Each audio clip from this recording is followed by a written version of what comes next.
আমরা মাননীয় মুখ্যমন্ত্রী নেশামুক্ত অভিযানের কেন্দ্র হিসাবে আজ গত দুই দিন আগে আমরা একটা অপারেশন করেছি এবং আজকেও আমাদের কাছে স্পেসিফিক ইনফরমেশন ছিল যে একটা গাড়ি আগরতলার দিক থেকে গন্ডাছড়া গঙ্গানগর দিয়ে গাঁজা লুট করে গাড়িটা আপনার চোরাইবাড়ির দিকে যাচ্ছে।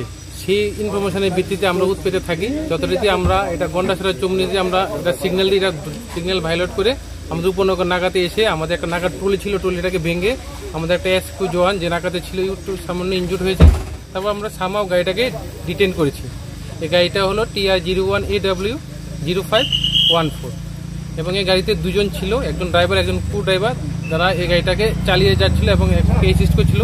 তাদেরকে আমরা ধরতে সক্ষম হয়েছি এবং তাদেরকে আমরা অ্যারেস্ট করেছি এবং এই গাড়িটাতে আমরা সার্চ করেছি ইন্ডিপেন্ডেন্ট দুজন নিরপেক্ষ সাক্ষী, আমাদের ডিসিএম স্যার, এসডিপি স্যার এবং আমাদের যে থানার অফিসার বিন্দুদের মাধ্যমে করে আমরা টোটাল 66 প্যাকেট, প্রত্যেকটি প্যাকেট 1 কেজি করে টোটাল 66 কেজি আমাদের এই অপারেশনে আমরা উদ্ধার করেছি এবং এটা সিজ করেছি।